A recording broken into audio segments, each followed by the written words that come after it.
Baik, terima kasih pimpinan. Moga-moga saya agak lama dikit. Pak Menteri, Pak Menteri dan staf semuanya. Ini saya perkenalkan aja ya, saya dagang, Pak. Dan saya melakukan dagang kreatif ini mulai 2004 pada saat saya jadi tentara di Papua. Suruh nyamar dagang, saya dagang. Dan saya dagangnya semua industri kreatif. Pak Menteri tadi nyampaikan paparan di sini nih meningkat semua ya Pak ya? Meningkat semua ya? Oh, data BPS? Oh, syukurlah kalau data BPS, berarti saya tidak bisa nyalahkan Bapak. Loh iya Pak, malah saya kepengen ditunjukkan oleh staf-staf Bapak mungkin yang sudah puluhan tahun dinas di industri kreatif ini.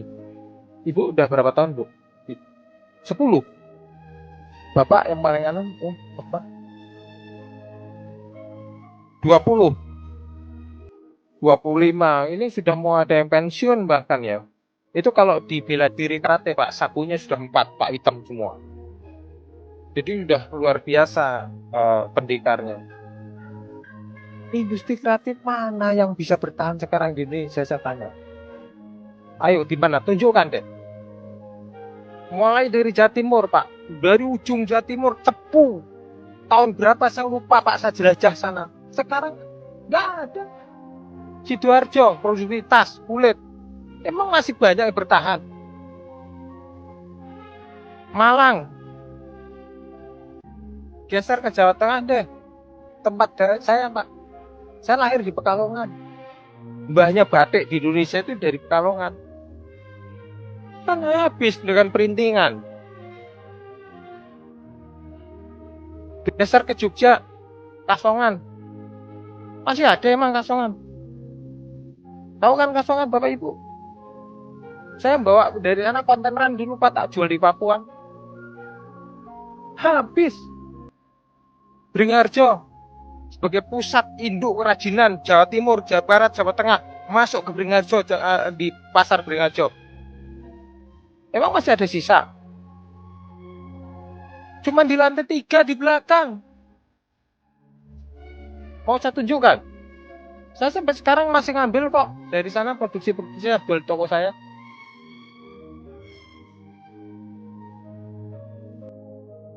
Jawa Barat. Yang Jawa Barat siapa nih yang Jawa Barat? Nah, apalagi Jawa Barat. Ciamis sampai ke sana yang dulu produksi kerajinan-kerajinan segala macam, Bu. Emang masih ada? Pak Menteri, kalau tadi barusan disampaikan oleh Kapopsi kami bahwa Indonesia katanya bonus demografi. Itu kan buat rayahan pasar saja, Pak. Emang kita bisa ngerayah? Kalau dihantam gelontor semua produk dari Cina dibuka bebas.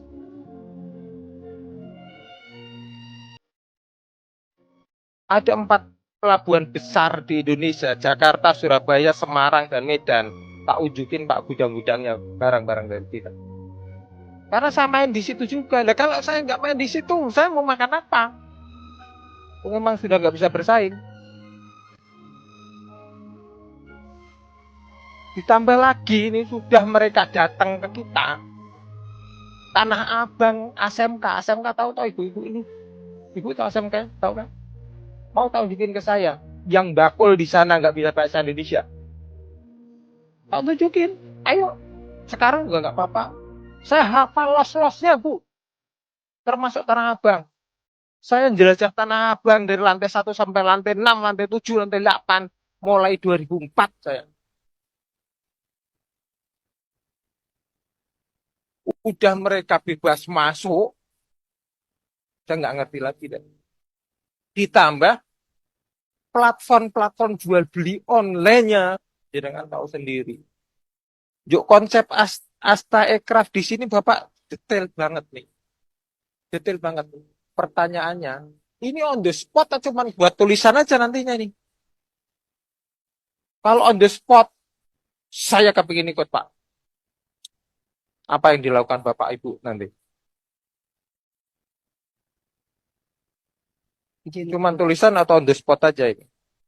Jadi saya Kalau emang ini on the spot, kepingin bantu UMKM, libatkan kami Pak, libatkan kami semua. Karena kalau ini memang bisa dilakukan, ini luar biasa dahsyatnya. Dan saya secara pribadi minta dilibatkan, karena saya kepingin membantu rakyat di dapil saya. Terima kasih Ketua, maaf kelamaan. Assalamualaikum warahmatullahi wabarakatuh. Jumpa lagi dengan saya di channel YouTube Bustami Narda Official. Sahabat BN, apa yang dikemukakan oleh wakil rakyat ini benar-benar ini merupakan kenyataan yang terjadi di tengah-tengah rakyat. Jadi wakil rakyat ini benar-benar mewakili rakyat secara keseluruhan. Mewakili kondisi yang terjadi dan dia benar-benar memahami, mengetahui, dan memaklumi apa sekarang ini yang terjadi di tengah-tengah rakyat yang diwakilinya. Ada juga wakil rakyat ketika ada konten di channel YouTube seperti ini yang bicara tentang kondisi kesusahan rakyat, dia pula yang bertanya, rakyat yang mana katanya.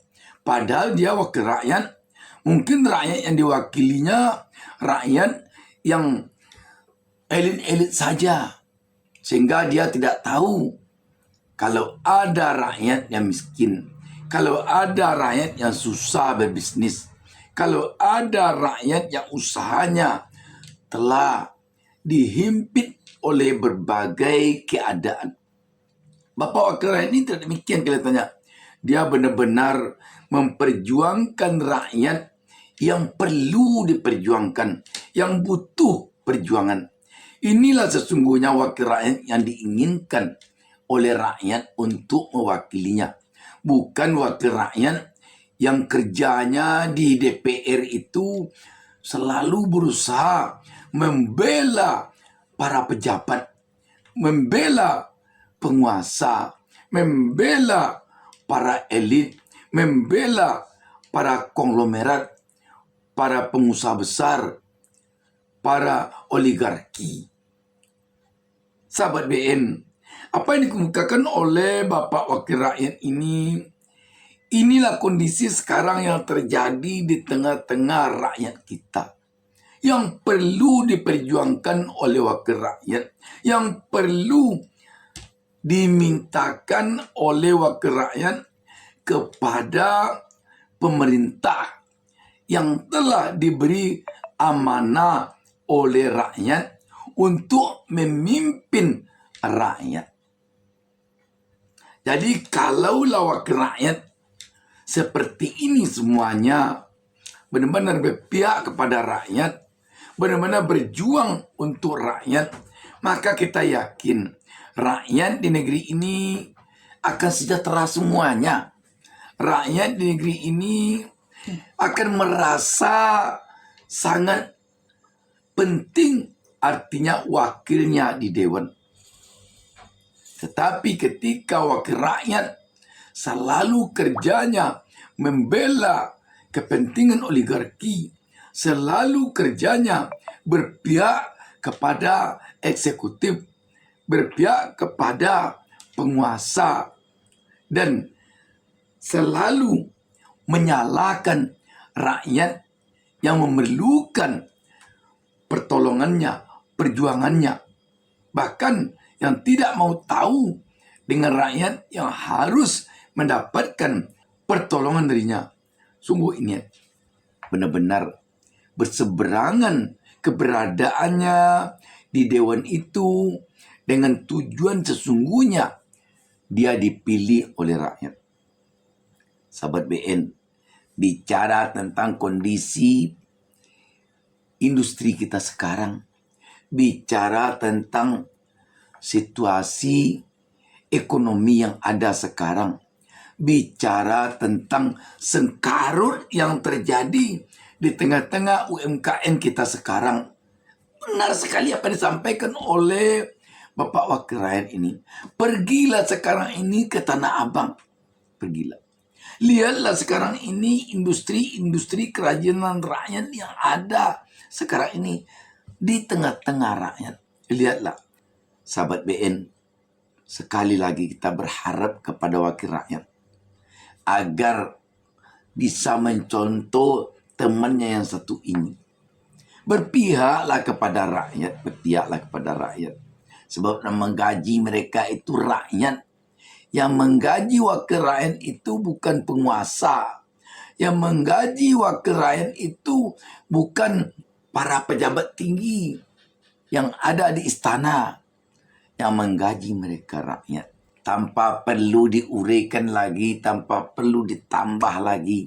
Maka dengan apa yang disampaikan oleh wakil rakyat ini, sudah nyata, sudah kelihatan dengan terang benderang kondisi yang harus sekarang ini diperjuangkan oleh wakil rakyat.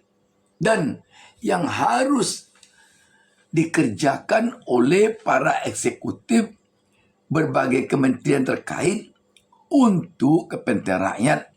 Tetapi kalau hanya untuk laporan, ambil saja data-data yang meningkat. Itu terus hembuskan ke tengah publik. Dengan mengatakan bahwa ekonomi kuat, ekonomi berhasil, ekonomi sudah hebat. Tetapi dalamnya keropos, rakyat menjerit. Sahabat BN, kita sekali lagi tentu mengharapkan agar para pejabat kita mau mengoreksi diri, mau merenungkan secara mendalam kritik-kritik yang datang dari rakyat. Jangan sampai setiap ada kritikan dari rakyat itu dianggap kritikan dari musuh, kritikan dari lawan yang tidak perlu didengarkan.